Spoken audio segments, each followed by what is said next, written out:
Hello everyone, welcome back to my YouTube channel Biology with Jagriti. So this topic is specifically about genetic code. ये continuity video है इससे पहले जो lecture है that is about DNA as a genetic material उसका discovery कैसे हुआ था उसके एक्सपेरिमेंटल व्यू से पढ़ा था और जेनेटिक कोड पढ़ने से पहले मैं आप लोगों को प्रेफर करूंगी आप लोगों की डीएनए का आप लोगों को नॉलेज होना चाहिए कि उसमें बेसिस पेयर होते हैं बेस पेयर्स होते हैं अरेंजमेंट होता है ए एडेनिन थाइमिन गुआनिन साइटोसिन आपको ये चीजें पता होनी चाहिए तभी आपको जेनेटिक कोड ज्यादा अच्छे से समझ में आएगा। तो चलिए आज समझते हैं कि जेनेटिक कोड क्या है। दरअसल होता क्या ना थोड़ा सा ब्रीफली मैं आपको बताती हूँ। हमें बोला जाता है या हमें ये पता है कि डीएनए में हमारा इंफॉर्मेशन स्टोर है। किसी भी चीज को बनाने के लिए आपके डीएनए में एक स्पेसिफिक इंफॉर्मेशन स्टोर है जिसको डिकोड किया जाता है। मान लीजिए एक कोड है जिसको डिकोडिंग होती है और इसके डिकोड होने की वजह से एक स्पेसिफिक प्रोटीन बनता है जो आगे फर्दर काम करता है आपकी बॉडी में प्रोटीन का सिंथेसिस होता है with the help of these genetic codes. तो इंफॉर्मेशन जैसे मान लीजिए आप ये कह सकते हैं कि कोई भी प्रोसेस होना है किसी भी प्रोसेस को रन कराने के लिए they are thousands of protein जो कि वर्क कर रहे हैं बहुत अलग अलग टाइप के प्रोटीन्स हैं बहुत। तो वही प्रोटीन का सिंथेसिस इस प्रोसेस के थ्रू होता है आप देखेंगे फिलहाल कैसे होता है ये नहीं देख रहे हैं बट हम ये देखेंगे कि हाँ genetic code is responsible for that और कैसे होता है वो उसका नेक्स्ट वीडियो में होगा। ओके जेनेटिक कोड देखते हैं पहले। The genetic code the language use by the cells to translate their genome into proteins that perform many cellular functions is highly conserved throughout the natural life. This is very important line ये बहुत important topic sorry line है। इसको थोड़ा सा हम भी इसको भी डिकोड करने की कोशिश करते हैं। ओके नाउ जेनेटिक कोड क्या है। ये एक लैंग्वेज है। किसका लैंग्वेज है। लैंग्वेज है सेल का। सेल एक लैंग्वेज यूज कर रहा है जिसे हम जेनेटिक कोड कह रहे हैं। अब बात यह है कि सेल लैंग्वेज यूज कर क्यों रहा है। तो सेल लैंग्वेज यूज कर रहा है उसके जीनोम में जो इन्फॉर्मेशन है उसके जीनोम में जो इन्फॉर्मेशन है उसको किस में बनाने के लिए प्रोटीन में चेंज करने के लिए। तो ये है जेनेटिक कोड। जेनेटिक कोड एक लैंग्वेज कह सकते हैं आप सेल का जो कि अपने जीनोम में बनी हुई इंफॉर्मेशन को किस में बनाने के लिए चाहिए यूज कर रहा है प्रोटीन में बनाने के लिए। तो अब ये प्रोटीन क्यों बना रहे हैं because these proteins are important for your cellular functions। ये प्रोटीन आपकी सेलुलर फंक्शंस के लिए इंपॉर्टेंट है। And one of the most important thing आपको पता होना चाहिए कि this sequence is highly conserve through out your natural life. एक नॉर्मल लाइफ के दौरान अगर कोई म्यूटेशन केस नहीं है तो आपका ये सीक्वेंस कंजर्व रहता है। कंजर्व रहने से मतलब है कि अगर मान लीजिए किसी का सीक्वेंस ATT ACCGA ये है, ये सीक्वेंसिंग रहती है डीएनए में। आप लोगों को डीएनए के बारे में पता होना चाहिए कि उसमें न्यूक्लियस जो नाइट्रोजीनियस बेस पेयर्स हैं वो इस तरीके से अरेंज रहते हैं। तो ये सीक्वेंस है। ठीक है ये सीक्वेंस चेंज नहीं होगा अनटिल और अनलेस म्यूटेशन ना हो ये सीक्वेंस ऐसा ही रहेगा। तो इसी के लिए बोला है कि इस highly conserve through out the natural life ये कंजर्व रहता है इसमें चेंज नहीं होना। और ये भी देखा गया है कि चलिए वो बाद में बात करेंगे। अब दूसरा डेफिनेशन जेनेटिक कोड का। The genetic code is the set of instruction in a gene that tells cells how to make a specific protein।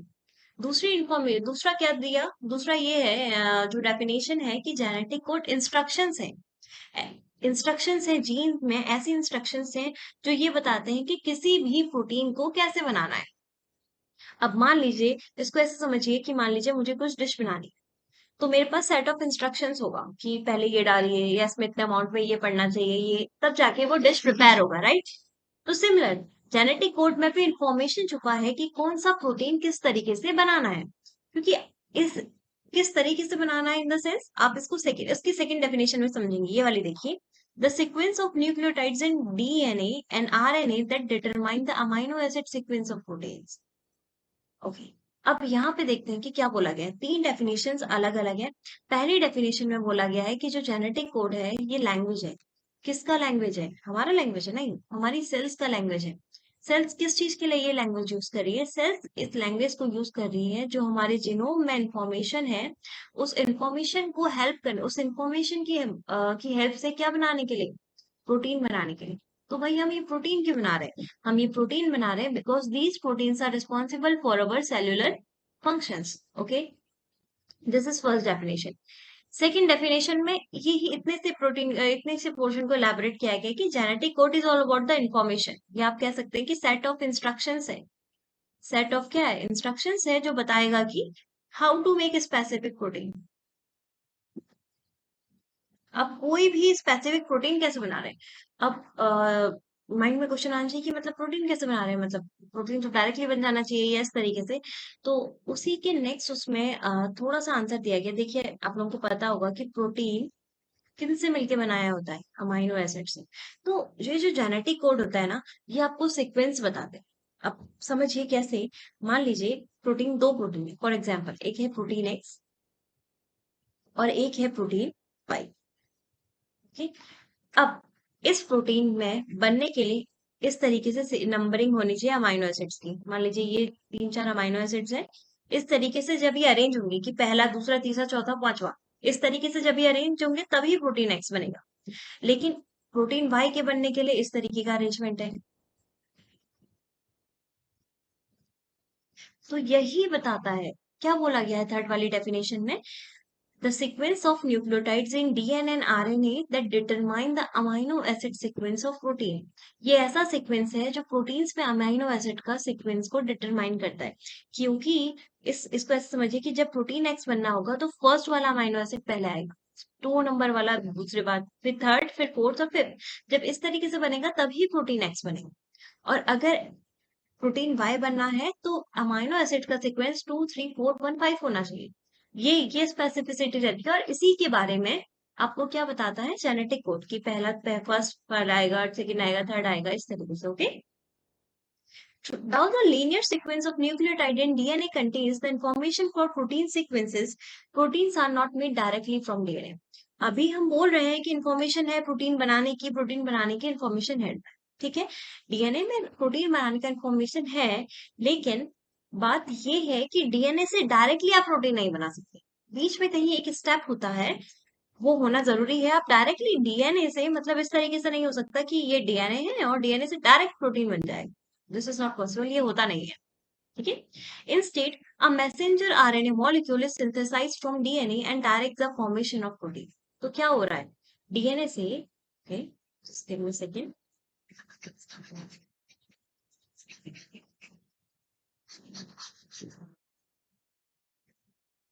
हमने बोला कि डीएनए में इंफॉर्मेशन है, डीएनए इंफॉर्मेशन कंटेन कर रहा है। किस चीज की इंफॉर्मेशन कंटेन कर रहा है? डीएनए इंफॉर्मेशन कंटेन कर रहा है कि कैसे प्रोटीन बनना है। Done। लेकिन हम बोल रहे हैं कि डीएनए से ये प्रोटीन का फॉर्मेशन डायरेक्ट नहीं हो सकता। तो डायरेक्ट नहीं हो सकता तो कैसे होता है? तो डीएनए से पहले जो चीज बनती है that is messenger RNA. DNA से मैसेंजर आरएनए बनेगा और इस मैसेंजर आरएनए से फिर क्या बनाया जाता है? प्रोटीन बनाया जाता है। ये होता है। ठीक है। इट मीन्स पहले आपका डबल स्टैंडर्ड डीएनए होता है, उससे आपका मैसेंजर आरएनए बनेगा, दिस इज डीएनए। इससे आपका बनता है messenger RNA. Then messenger RNA से फॉर्मेशन होता है प्रोटीन का। ये प्रोसेस है। अगर आपने पहले पढ़ा होगा तो आपको पता होगा, दिस डीएनए से मैसेंजर आरएनए का बनना, this process known as transcription. Messenger RNA से प्रोटीन का बनना, दिस इज ट्रांसलेशन। ट्रांसलेट देख रहे हैं आप, जो चीज, जो इन्फॉर्मेशन मैसेंजर आरएनए लेके आ रहा है उसको ट्रांसलेट करा जा रहा है प्रोटीन बनाने के लिए। Okay. Next, RNA is composed of 4 nucleotides. RNA 4 nucleotides का बना होता है, एडेनिन, गुआनिन, साइटोसिन, यूरेसिल। अभी आप यहाँ पे देख रहे हैं डीएनए में भी 4 होता है, बट डीएनए में यूरेसिल की जगह थाइमिन होता है। देयर डीएनए डीएनए और आरएनए में डिफरेंस है नाइट्रोजीनियस बेस पेयर के सीक्वेंसिंग में, कि डीएनए में थाइमिन प्रेजेंट होगा लेकिन आरएनए में यूरेसिल प्रेजेंट होता है। 3 adjacent nucleotides constitute a unit known as codon which codes for amino acids। Okay, इसको देखते हैं पहले, फर्स्ट वाला लाइन इसका थोड़ा सा समझ लेते हैं।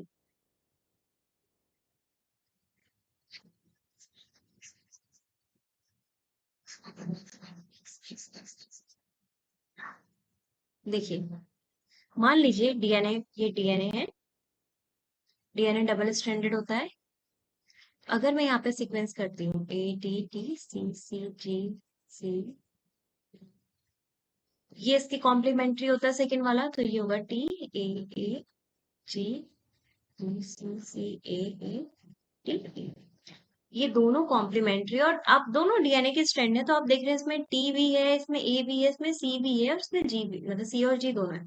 बट इसकी एक स्ट्रैंड से एक स्ट्रैंड को इस स्ट्रैंड के कॉम्प्लीमेंट्री एक मैसेंजर आरएनए बनता है। और मैसेंजर आरएनए में टी नहीं होता, थायमिन की जगह यूरेसिल होता है। तो जब इससे मैसेंजर आरएनए बनेगा, देखिए टी के करस्पॉन्ड तो ए ही आएगा, लेकिन ए की जगह डीएनए में टी आ रहा था ए के साथ, तो यहाँ पे टी ना आके यहाँ पे क्या आता है, यू। तो ये सीक्वेंस इस तरीके से हो जाएगा, ए की करस्पॉन्ड यू, कॉम्प्लीमेंट्री। और टी के अगर कॉम्प्लीमेंट्री तो ए ही आएगा, लेकिन ए के कॉम्प्लीमेंट्री यू आ जाएगा, थायमिन नहीं आता। तो दिस इज मैसेंजर आरएनए। आप इसमें देखेंगे कि इसमें टी नहीं होता है। ओके, यही बात यहाँ पे बोली गई है कि जो आरएनए है उसमें थायमिन नहीं होगा, यूरेसिल होगा। Three adjacent nucleotides constitute a unit known as codon which code for amino acids। मैंने आपको ये सीक्वेंस बनाए। तो ये जो लगातार तीन सीक्वेंस है ना, इस तरीके से तीन तीन की ग्रुपिंग होके ये क्या बनाते हैं, कोडॉन्स। और यही एक कोडॉन होता क्या है, मान लीजिए यहाँ पे एक कोडॉन है, एटीटी है, मान लीजिए ये क्या रहा, एक कोडॉन रहा, तीन तीन का पेयर है। तो ये किसी एक स्पेसिफिक अमीनो एसिड के लिए कोड करेगा, वो जाके जुड़ेगा लाइन में, और इस तरीके से दूसरा कोड आएगा सी सी जी वाला, ये दूसरे अमीनो एसिड को कोड करेगा, और इस तरीके से प्रोटीन का सिंथेसिस होता है। तो अभी हम देखेंगे कि किस तरीके से होता है। तो जो कोडोन है वो तीन तीन तीन नाइट्रोजीनियस बेसिस का कॉम्बिनेशन में होगा, ठीक है। The DNA code for each gene combine the four chemical in a various way to spell out three words, codons, that specify which amino acid is needed at every step of making proteins। देखिए ये जो DNA की आपके ए हो गया, you हो गया, जी हो गया, सी हो गया, आप देख रहे हैं ना, ये चार ही सीक्वेंस, ये चार ही बेसिस अलग अलग तरीके से कंबाइन होंगे, और क्या करेंगे, जेनेटिक कोड बनाएंगे या कोडॉन्स बनाएंगे, और जो बताएगा कि प्रोटीन बनाने के लिए कौन सा अभी अमीनो एसिड का रिक्वायरमेंट है। The deciphering of genetic code was accomplished by American biochemist Marshall W Nirenberg, Robert W Holley and Hargobind Khorana in early 1960 में। इन तीनों की वजह से जेनेटिक कोड का कंट्रीब्यूशन पता हो पाया था। अभी चलिए यहाँ देखते हैं, ठीक है। अच्छा पहले इसको देखें, ये वाला बहुत इंपॉर्टेंट है। ये डीएनए है, जो डबल स्ट्रैंडेड डीएनए है, इसका एक सेगमेंट जीन हो गया, ठीक है। ये डीएनए है, और यहाँ पे दो नहीं दिखाए गए, ये जो रेड वाला पोर्शन है इसी को लीनियर फॉर्म में इस तरीके से दिखाया गया है। और यहाँ पे सीक्वेंसिंग देखिए, यहाँ पे क्या है, T A C C A C A C T C जी। तो इसमें इंफॉर्मेशन होगा। तो सबसे पहले इस प्रोसेस इसका क्या होगा, ट्रांसक्रिप्शन, मतलब डीएनए से, दिस इज डीएनए, डीएनए से पहले मैसेंजर आरएनए। अब देखिए टी के कॉम्प्लीमेंट्री तो ए ही है, लेकिन ए की कॉम्प्लीमेंट्री यहाँ पे क्या है, यू, क्योंकि डीएनए में होता है ए टी सी जी, जबकि मैसेंजर आरएनए में ए यू जी सी, ये चार बेसिस होते हैं। तो देखिए आप जहां यहाँ पे ए देखेंगे, ए के करस्पॉन्डिंग में क्या देखेंगे आप, कॉम्प्लीमेंट्री में यू देखेंगे, आप यहाँ पे टी नहीं देखने वाले। ओके, लेकिन टी के कॉम्प्लीमेंट्री आप ए ही देखिए। तो चलिए अब ये देखिए मैसेंजर आरएनए बना, ये मैसेंजर आरएनए हो गया, ठीक है। अब इसके आगे क्या होगा, यहाँ पे से इन तीन तीन का क्या होता है, ट्रिपलेट बनता है, और इसी ट्रिपलेट्स कोड्स को हम कोडॉन कहते हैं। तो जब ट्रांसलेशन होगा, मान लीजिए एयूजी बना, एयूजी का जब डिकोडिंग हुई, ये कोड्स है ना, इनकी डिकोडिंग करनी होती है, जैसे हमारे पास कोड होता है, उनको डिकोड करके हमें कोई इन्फॉर्मेशन मिलती है, सिमिलर ये भी कोड है जो किसी इन्फॉर्मेशन को कैरी करे हुए हैं। वो इन्फॉर्मेशन क्या है, कि कौन सा अमाइनो एसिड बनाना है। तो जब भी एयूजी, मान लीजिए ये जो कोड है, जब इसकी डिकोडिंग होगी, जिसे हम यहाँ इस भाषा में ट्रांसलेशन कहते हैं, तो जब भी ट्रांसलेशन होगा, तो एयूजी की वजह से जो अमाइनो एसिड सीक्वेंस में आएगा वो होगा मिथ्योनाइन। अगर जीयूजी आया तो वेलाइन, यूयूजी आया तो ल्यूसिन, एजीसी आया तो सेराइन, हमेशा ये होगा, ठीक है। इस तरीके से जो कोडॉन है वो एक स्पेसिफिक अमीनो एसिड्स को बनाने के लिए रिस्पॉन्सिबल है। अब यहाँ पे देखिए, इससे पहले हमने ये देखा कि वहां पे स्टेटमेंट क्या बोला गया था, ये जो चार केमिकल है कौन कौन से, यू जी ए सी, ये अलग अलग कॉम्बिनेशन में कंबाइन होते हैं, इस तरीके से चार्ट बनता है, ठीक है। यहाँ पे देखिए, ये यहाँ से फर्स्ट लेना, ये फर्स्ट ले लीजिए, ये सेकंड ले लीजिए, ये थर्ड लेटर हो गया, तो यू यू यू, यू जब होगा, अगर मान लीजिए ये डीएनए सीक्वेंस मैसेंजर आरएनए में आपका यू हुआ, ये दिस इज जेनेटिक कोड। इसके ट्रांसलेशन की वजह से जो अमीनो एसिड्स बनने वाला है वो बनने वाला है फिनाइल एलेनिन, लिखा है ना। जब यूयूसी होगा तो वो भी फिनाइल एलेनिन बनाएगा। यूयूए होगा तो ल्यूसीन, यूयूजी होगा तो ल्यूसिन। तो इस तरीके से ये सिस्टम चलता है। चलिए, उसके बाद देखिए कि कोडॉन कितने टाइप्स के होते हैं। दो तरीके के कोडॉन है जिन्हें हम कैटेगराइज करें तो we will put into two categories, sense codon and signal codon. Sense codons क्या होता है?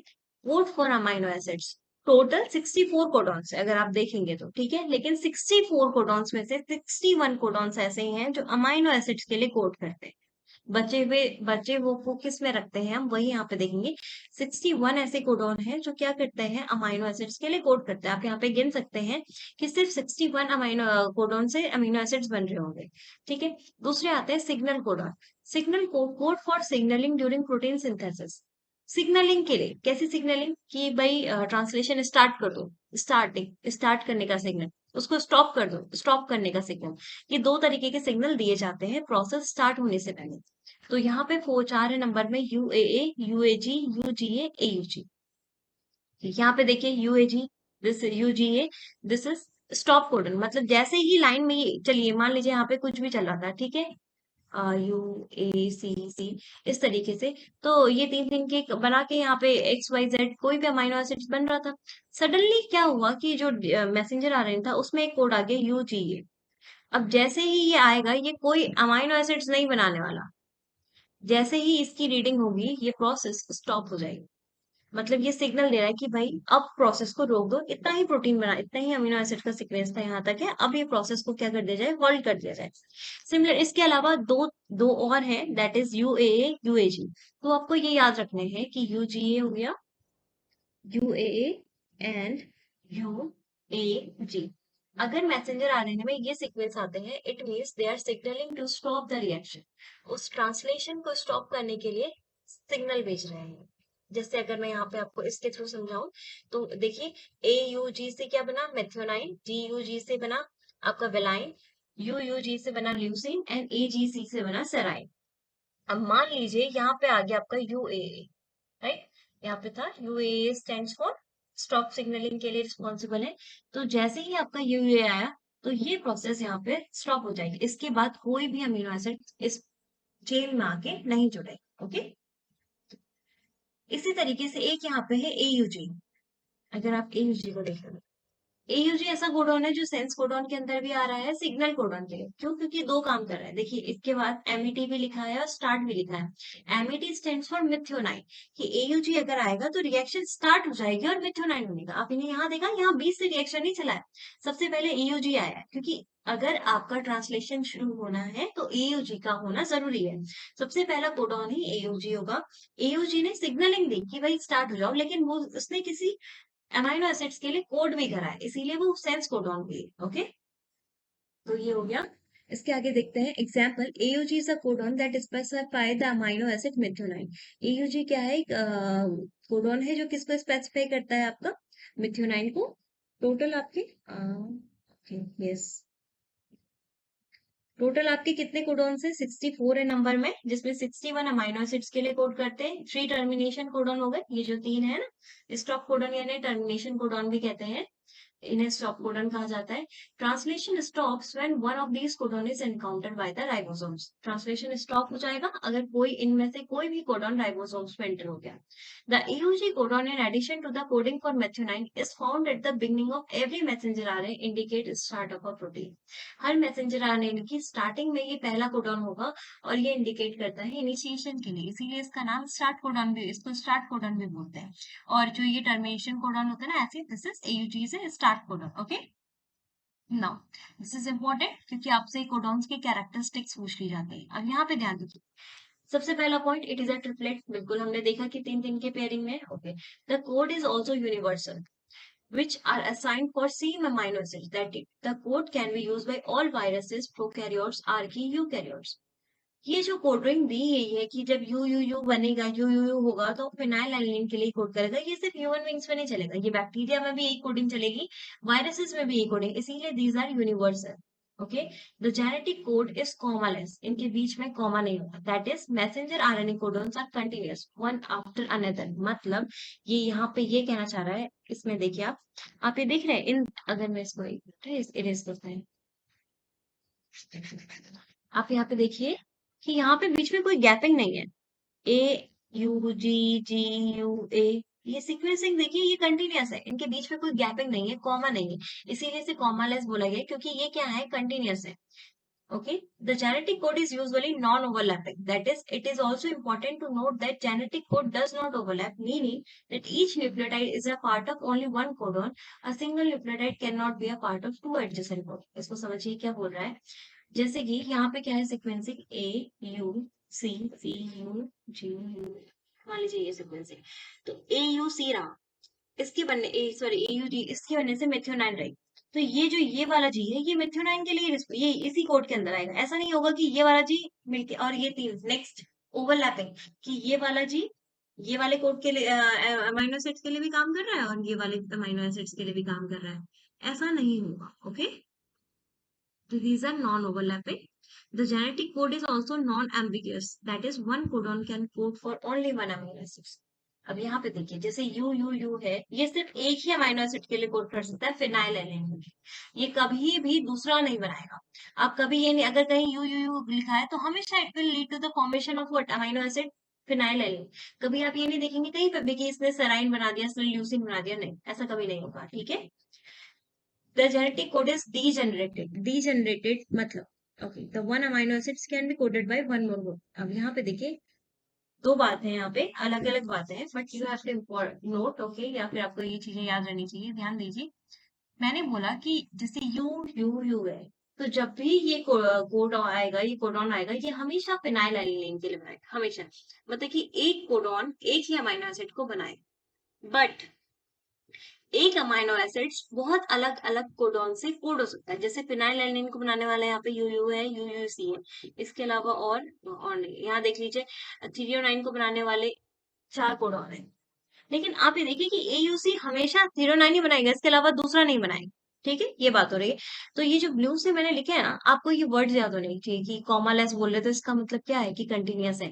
नॉन ओवरलैपिंग बोल रहे हैं तो इसका मतलब ये बोल रहे हैं कि वो जो एक कोडॉन, एक जो बेस है या एक नाइट्रो जो वो है, वो एक ही कोडॉन का पार्ट है, वो दूसरे का पार्ट नहीं है। नॉन एम्बिगियस बोल रहे हैं तो इट मीन्स वो कहना चाह रहे हैं कि एक कोडॉन एक ही अमाइनो एसिड बनाएगा। और डीजेनरेटेड बोल रहे हैं तो ये कहना चाह रहे हैं कि एक जो अमाइनो एसिड है वो अलग अलग कोडन बना सकता है।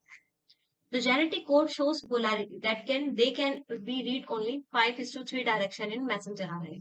इनका एक स्पेसिफिक डायरेक्शन है, 5 प्राइम से 3 प्राइम डायरेक्शन में ही आप कोडॉन की रीडिंग करेंगे, आप रिवर्स रीडिंग नहीं कर सकते, आप 3 प्राइम से 5 प्राइम वाली डायरेक्शन में रीडिंग नहीं कर सकते। ये आपको समझ में आएगा जब आप ट्रांसलेशन देखेंगे ना। ट्रांसक्रिप्शन, अगर आपने ट्रांसक्रिप्शन देखेंगे तो आप देखेंगे कि एक सीक्वेंस, एक पर्टिकुलर उसमें फॉर्मेशन होता है एक स्ट्रैंड का। ठीक है, चलिए, the genetic code once thought to be identical in all forms of life has been found to differ slightly in certain organisms and in mitochondria of some eukaryotes। जो genetic code है, ये जो अभी ये समझे गए थे कि ये कुछ नया सा डिस्कवरी हुआ है कि जिन्हें हम हर ऑर्गेनिज्म में आइडेंटिकल बता रहे थे, थोड़ा सा ये देखा गया कि थोड़ा सा उनमें चेंजेस है। और कुछ चेंजेस है माइटोकॉन्ड्रिया के अंदर भी। आपको पता ही होगा कि mitochondria they have their own DNA, DNA है तो they have their genetic codes, तो उनमें थोड़ा सा डिफरेंसेस है। Nevertheless, these differences are rare. हालांकि ये differences है, but these differences are rare, and the genetic code is identical in almost same species with the same codons specifying the same amino acids। थोड़ा सा ये मतलब ये बहुत ही रेयर है जो चेंजेस हैं, इसीलिए हम ऐसा कह सकते हैं कि जनरली जितनी भी स्पीशीज है उसमें ये आइडेंटिकल है और सेम अमाइनो एसिड के लिए सेम ही कोडॉन कोड करे। ऐसा नहीं होगा कि बैक्टीरिया में अलग कर रहा है, मान लीजिए ह्यूमन बींग्स में एयूजी कोड कर रहा है स्टार्ट कोडॉन के तौर पे और मेथियोनाइन के लिए, तो बैक्टीरिया में एयूजी अलग कोड करेगा, नहीं, बैक्टीरिया में भी AUG responsible for the start in methionine. Okay, so this is all about. एक बार हम इसको फाइनल में एक बार और अच्छे से देख लेते हैं। देखिए हमने क्या पढ़ा। वेट, चलिए हमने ये पढ़ा कि जेनेटिक कोड ट्रिपलेट्स है। ठीक है, तो जेनेटिक सबसे पहले डीएनए से क्या बनता है, सबसे पहले डीएनए से बनेगा मैसेंजर आरएनए। मैसेंजर डीएनए में कौन कौन से प्रेजेंट होते हैं, ए टी सी जी, जबकि यहाँ ए टी की जगह पे होगा यू सी। ओके, इस मैसेंजर आरएनए से बनेगा प्रोटीन। इस मैसेंजर, यही मैसेंजर आरएनए क्या कैरी करता है, कोडॉन्स कैरी करता है। तो मान लीजिए हुआ क्या, ये है ए यू जी, सबसे पहला होगा क्योंकि यही क्या करेगा, स्टार्ट करेगा। और कौन सा अमीनो एसिड सेट करेगा, मेथियोनाइन। अब ये स्टार्ट है ना, तो ये आपको पता होना चाहिए, कुछ चीजें आ सकती है, आपको सब नहीं पूछा जा सकता है, लेकिन आपको पता होना चाहिए कि ईयूजी मेथियोनाइन के लिए कोड करता है। इसके अलावा मान लीजिए हमने यू यू यू देखा, तो यू यू यू आया, तो यू यू का ट्रांसलेशन हुआ, तो हमें पता है कि you code for phenyl alanine. इस तरीके से आते रहे। और अगर फाइनली में आ गया आपका यूएजी, तो यूएजी कैसा कोडॉन है, सिग्नलिंग कोडॉन है, और किस चीज के लिए स्टॉप कोड करता है, स्टॉप कोडॉन के लिए। तो वहां पे आते ही इसका ये फर्दर प्रोसेस नहीं होगा, इतने में ही रुक जाएगा, प्रोसेस स्टॉप हो जाएगी। ठीक है। तो आई होप यहाँ पे हमारा ये खत्म भी होता है, एंड आई होप कि आपको ये जो सेशन है अच्छा लगा होगा, आपको समझ में आया होगा, क्लियरिफाई होगा कि जेनेटिक कोड क्या है, किस तरीके से वर्किंग रहता है इनका।